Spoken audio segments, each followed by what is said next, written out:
Olá, sou a Juliana e vou continuar aqui o relato da minha caminhada espiritual para vocês.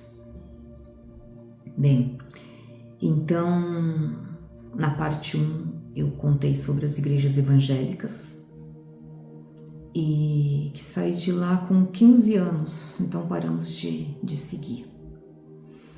Desses 15 até os 24 anos, 25 anos, eu fiquei fora de qualquer instituição religiosa, eu não frequentava. Não com a assiduidade, com um semanal, né, que nós íamos nessas igrejas. Então, eu ia em igrejas católicas apenas como visitante, casamentos, batizados, missas de 7º dia, não mais que isso. Igreja evangélica nunca mais. E embora os eventos continuassem acontecendo na minha casa. Com 15, eu estava com 15, 16 anos, segundo ano do ensino médio, e eu me lembro de estar retornando do colégio. Eu entrei na cozinha, eu abri a porta da cozinha da minha casa e encontrei o meu pai sentado à mesa e a minha mãe em pé ao lado da pia, assustadíssimos. Eu olhei e falei, nossa, o que foi? E o meu pai, assustado, olhou para mim e falou assim, me empurraram. Eu disse, quem? Quem te empurrou? O que aconteceu? E ele, agora, um segundo antes de você abrir a porta, parece que chegou alguma coisa na sua frente. Enquanto ele falava isso, eu fiz o percurso que ele estava descrevendo. Era uma cozinha pequena com uma mesa redonda no meio e ele estava sentado, virado de frente para a porta. Atrás dele havia a geladeira. Então é um corredor estreito e um caminho único. Entra-se pela porta e faz a volta atrás da cadeira onde ele estava. E conforme ele falava, eu fui fazendo o caminho.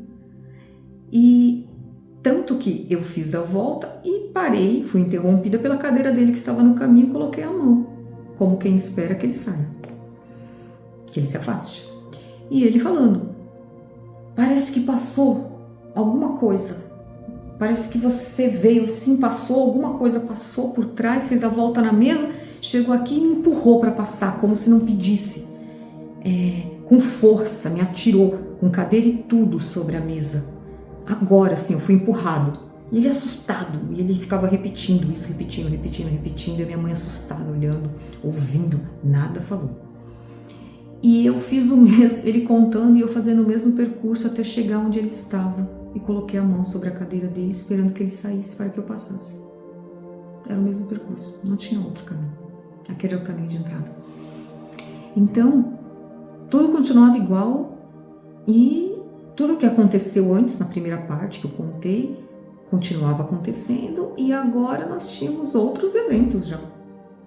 Mesmo assim, não retornamos à igreja evangélica e não entramos na igreja católica.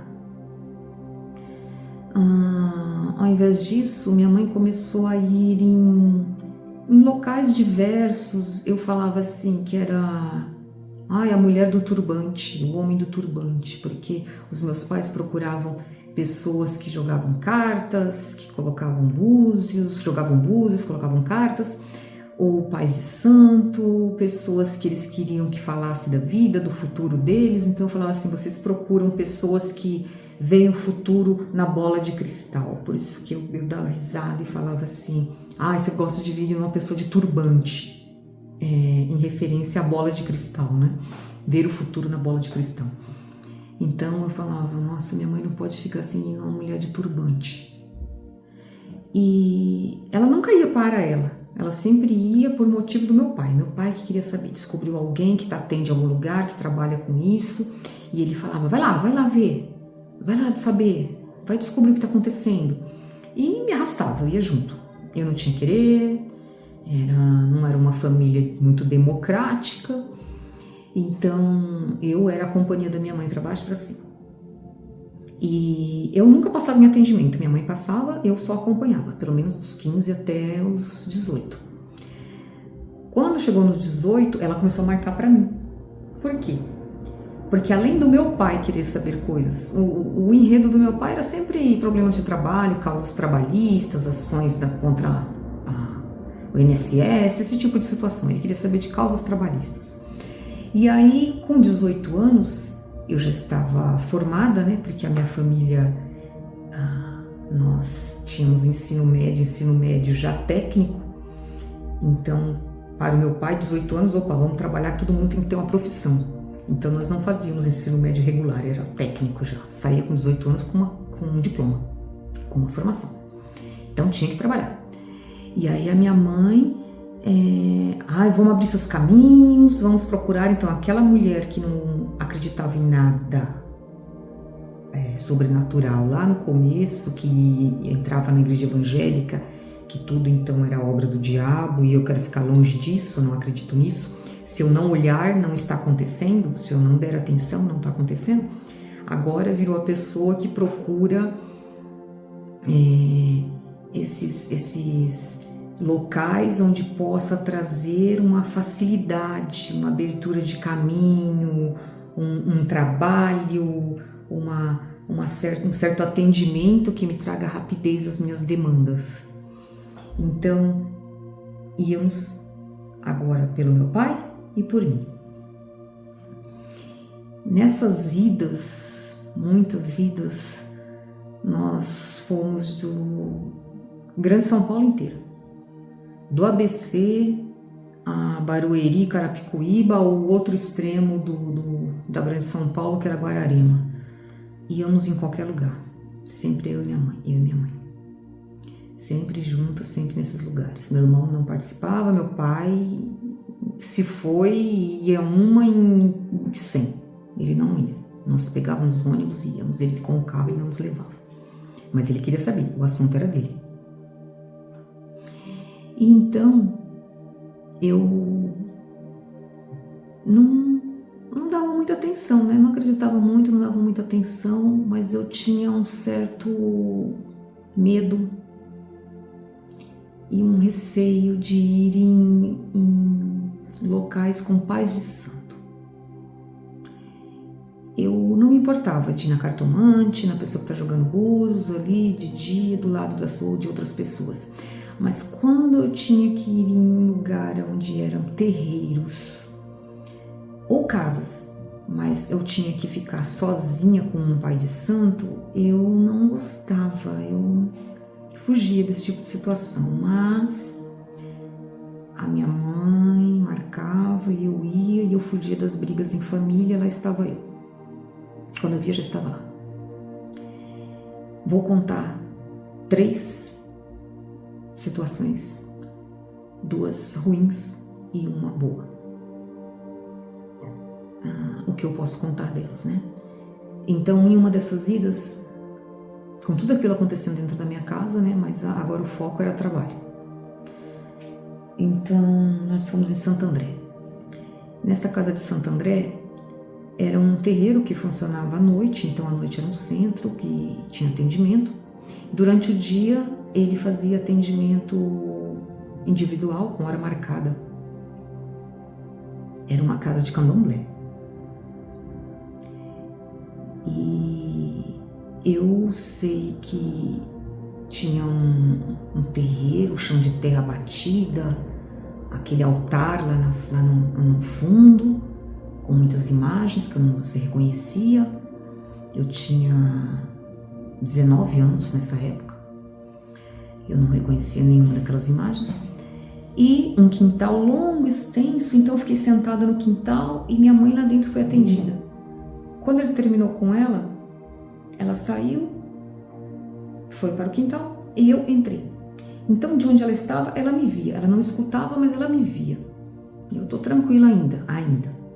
Então, ele falou que você quer procurar trabalho, quer abertura de caminhos, então eu vou fazer um trabalho para você agora aqui. Tá bom? E eu não sei, não tenho a menor ideia do que me esperava. E E ele iniciou uma série de ritos que eu fui sendo levada e fazendo e participando e estando ao lado dele e fazendo junto, mexendo junto, cortando junto, realizando junto. É uma situação toda que me deixou chocada. Uma situação toda que me deixou chocada. E eu não sei se foi antes de todo o choque ou se foi depois que eu tive que tomar um banho.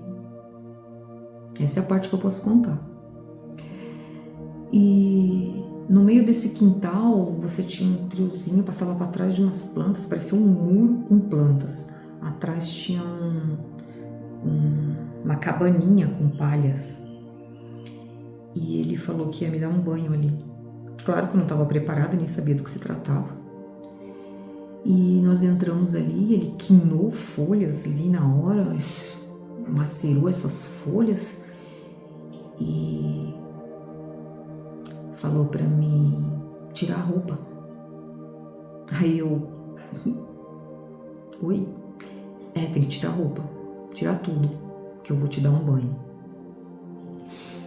E eu pensei, né? Minha mãe tá sabendo disso, onde estou, né? Mas estou indo. Minha mãe estava lá fora. É a figura responsável da minha vida, né? Ela sabe o que está fazendo, para onde está me levando. Na minha frente era uma autoridade espiritual. Era um pai de santo que estava ali na minha frente. Então, a errada sou eu, de me opor. Tirei toda a roupa. Ele pegou as próprias folhas, galhos que estavam ali nessa tina, nessa bacia de ágata, né? Depois eu fui saber que é uma bacia de ágata. E ele começou a me benzendo, um passe, me cruzando, não sei. Ele começou a me benzer e falar palavras em volta de mim. E eu sem roupa. Aí, uma situação que para mim era bem estranha, chocante. Aí ele pediu para que eu pegasse a tina, essa bacia, levantasse acima da minha cabeça e derramasse da cabeça para baixo. E eu derramei, fiquei toda molhada, o cabelo todo encharcado, pingando ali. E ele pegou outro galho, ele veio de novo me benzer, né? Fazer esse benzimento que eu achei estranhíssimo. E essa é a parte que eu posso contar, porque para mim tudo foi um choque dentro daquele terreiro. Tudo foi um choque. Esse foi um caso. Era uma sexta-feira, eu lembro que eu saí de lá pingando. Peguei trólebus em Santo André com o cabelo pingando e cheirando, né, as ervas, cheirando a charuto, cheirando uma série de produtos, de coisas que ele usou na minha frente comigo. Em menos de 2 anos depois, que aí eu já estava com 21, 22 anos, eu já estava em Barueri. Em Barueri, outro choque. Acompanhando minha mãe, desta vez não era um terreiro, era uma casa muito grande, mas o responsável se denominava pai, com um determinado nome, pai de, né? E aí ele tinha até recepcionista, era uma casa com 4 andares, ficavam 2 assim a nível da rua e a gente sabia que tinham 2 para baixo, porque a rua de baixo, que era num patamar inferior, nós podíamos enxergar uma continuidade da casa dele. Então ele chamou a minha mãe foi ser atendida, entrou pelas portas, vários caminhos ali, vários corredores, e eu fiquei sentada esperando. E quando ele terminou com a minha mãe, ele veio até mim e falou: vem comigo, agora é você. Eu levantei e comecei a seguir esse homem, esse pai. Segui pelos corredores, portas, muitas portas, eu não sabia mais para onde estava virando. até que eu cheguei numa porta que parecia uma porta escondida, uma passagem escondida, porque ali não parecia uma porta, era meio estreito, era diferente das demais. E com uma escadaria. E eu desci essa escada beirando a parede, era uma escada encostada na parede todinha. E nós descemos mais do que um andar. Descemos 2 andares naquelas escadas. E chegamos a um porão.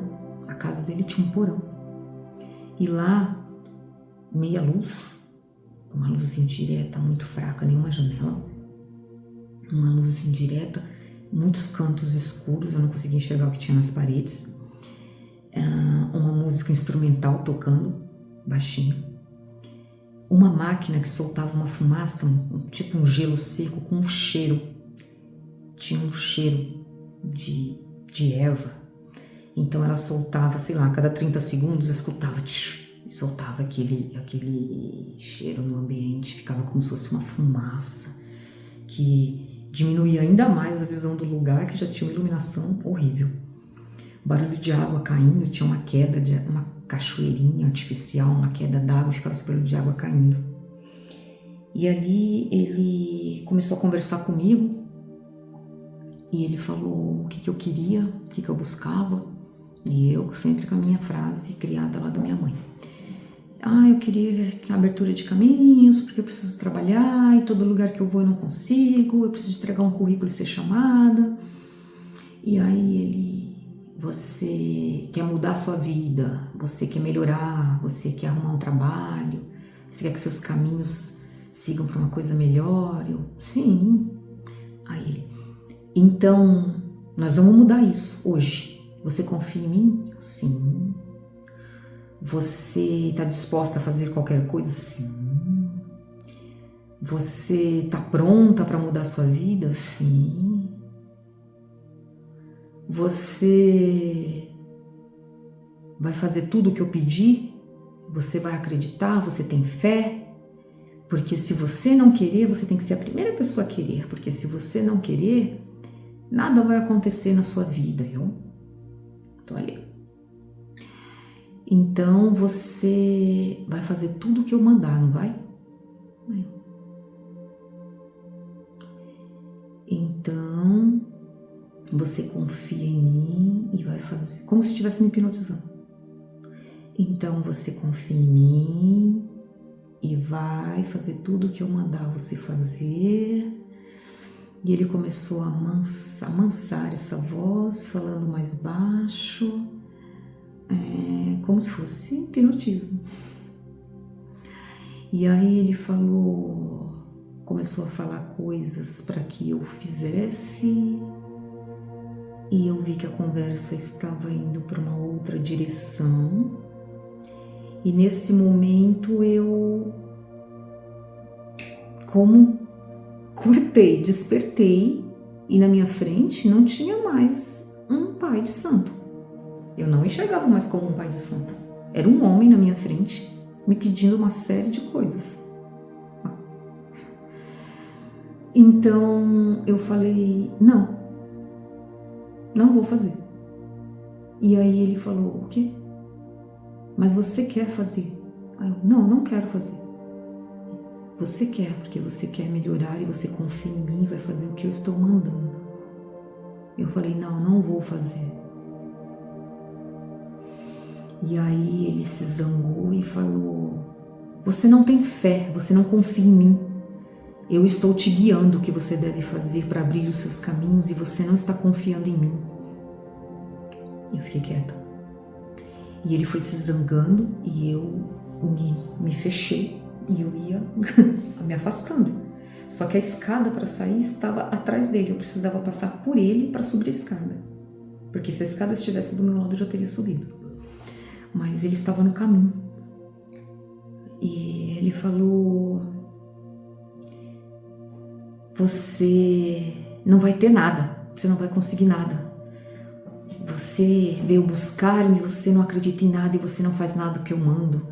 E começou a me agredir verbalmente, que eu não tinha fé, que eu não era ninguém, que eu não ia conseguir nada, que eu não queria alcançar nada, que que os meus caminhos iam continuar todos fechados e que ninguém ia poder fazer nada por mim, porque eu não queria atendê-lo. Eu não confiava nele, não apoiava.